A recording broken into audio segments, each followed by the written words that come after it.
Spoštovane in spoštovani, doktorica Nataša Potočnik, direktorica Andragoškega centra Slovenije, direktorice in direktorji, ravnateljice in ravnatelji, cenjeni strokovni delavci in delavke, ostali udeleženke in udeleženci letošnjega posveta o izobraževanju odraslih. Lepo in prisrčno pozdravljeni. Javne in zasebne organizacije, nevladne organizacije in številne druge institucije ter posamezniki, ki se ukvarjate z izobraževanjem odraslih, imate središčno vlogo v družbi. S svojim delovanjem sledite načelom zagotavljanja temeljnih vrednot v vsaki družbi, ki je utemeljena na znanju. Govorim o vrednotah in načelih enakopravnosti, vključevanja, sodelovanja, povezovanja in solidarnosti. Vse to je za današnjo družbo vseživljenjskega učenja, izjemnega središčnega pomena. Danes se enako kot v drugih evropskih državah in tudi širše soočamo s številnimi izzivi, tudi spoznanji o potrebnih spodbudah, pristopih, načinih, kako iti dalje.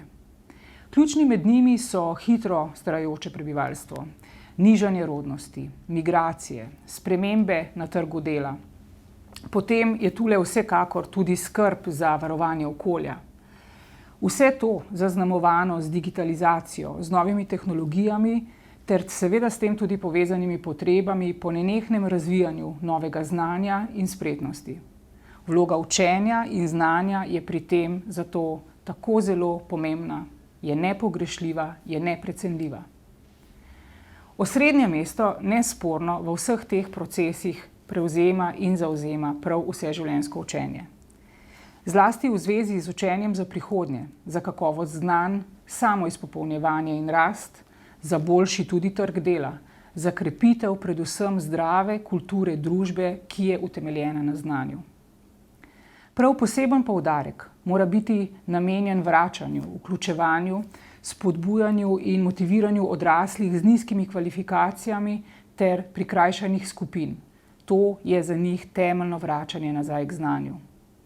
Nadalje je seveda potrebno skozi izobraževanje odraslih odpirati priložnosti za izpopolnjevanje, usvajanje novih znanj in tudi veščin tistim, ki že imajo dobra sedanja znanja, pa si želijo več drugačnega. V tem okviru je zato naša skupna odgovornost, da odpremo razpravo o novi viziji znanja in spretnosti za prihodnost. Stremeti moramo k učinkovitim sistemom vseživljenjskega učenja, saj je za družbo ključnega pomena, da so tudi odrasli v različnih starostnih obdobjih opolnomočeni in da je to opolnomočenost na bazi znanja. Okrepiti moramo svoja prizadevanja za zapolnitev manjkajočih vrzeli ter za širjenje priložnosti za nova znanja in veščine prav skozi izobraževanje, skozi izobraževalni proces. V letu 2021 je pod okriljem slovenskega predsedovanja Svetu Evropske unije izobraževanje odraslih stopilo v ospredje. Je ena od temeljnih vodilnih tematik našega predsedovanja na področju izobraževanja. Pripravljali smo nov program za učenje odraslih, ki je trenutno v uspešnem postopku usklajevanja z državami članicami Evropske unije. V minulem mesecu, natančneje 8. in 9. septembra, smo organizirali konferenco o izobraževanju odraslih, ki je osvetlila ključne vidike odgovornega odziva na izzive prihodnosti. Pri obeh dejavnostih smo sodelovali in se posvetovali s slovenskimi strokovnjaki s področja izobraževanja odraslih. Prav vi ste na temelju zaključkov konference pripravili tudi deklaracijo o učenju in izobraževanju odraslih do leta 2030.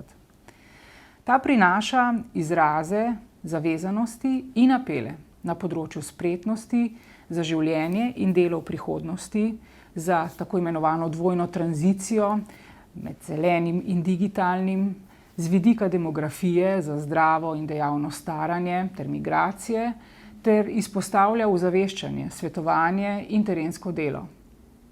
Za vse vaše premisleke, spoznanja, pobude in vse opravljeno delo se vam na tem mestu ponovno iskreno zahvaljujem. Naredili smo velik korak naprej v odnosu izobraževanja odraslih na evropskem parketu. Doma v Sloveniji je v luči nanizanih trendov tik pred sprejetjem resolucija o nacionalnem programu za izobraževanje odraslih do leta 2030. Začrtala bo cilje, prednostna področja, ukrepe in kazalnike vseživljenjskega izobraževanja odraslih in medgeneracijskega sodelovanja. Gre za izjemno zahtevno nalogo.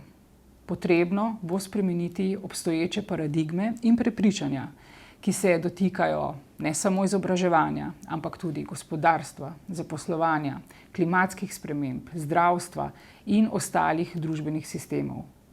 Še bolj se bo potrebno medresorsko povezati, razumeti, da je izobraževanje odraslih temeljno načelo izobraževalnega sistema, ki potrebuje trdno mrežo, stabilno mrežo, visoko usposobljene in predane ljudi ter prav takšne pogoje za vaše delo.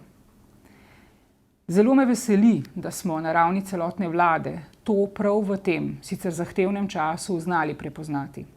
Da smo končno sistemsko uredili vaše mesto ter zagotovili skoraj 4 milijone dodatnega denarja za proračun v letu 2022 ter dali številne projektne podpore pri črpanju prihajajočih evropskih finančnih perspektiv.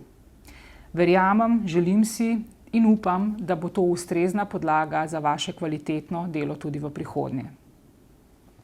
Sedaj pa mi dovolite še nekaj besed o vašem letošnjem posvetu. Obravnavate trenutno najbolj aktualne teme. Še posebej bi izpostavila usmeritve za delo v letu 2022, ko bo že začelo teči izvajanje prej omenjene resolucije, pa tudi novega evropskega programa za učenje odraslih. Program je zahteven, je kompleksen, vendar točno takšen, kakršnega terja čas, ki ga živimo. Nastopiti bo potrebno usklajeno in povezano, sodelovalno in na temeljih medsebojne zavezanosti ter zaupanja, vse obogateno z najbolj kvalitetnim možnim znanjem, veščinami, spretnostmi, pa tudi vrednotami. Spoštovane in spoštovani, vsem izobraževalcem odraslih širom Slovenije gre iskrena zahvala za delo, ki ga opravljate, in velika prošnja za naprej. S pristopom, utemeljenim na znanju, na zmožnostih iskanja drugačnih rešitev in poti za izobraževanje odraslih, ste dokazali, da ste prav vi za pomemben del naše družbe svetilnik boljšega, bolj samozavestnega jutrišnjega dne, ki je utemeljeno na znanju ter vrednotah dobrega, strpnega, potrpežljivega in predanega. Želim vam vse dobro in pazite nase. Ter ne pozabite, uspešni smo lahko, če si pomagamo in sodelujemo z znanjem in nadaljujmo skupaj po tej poti.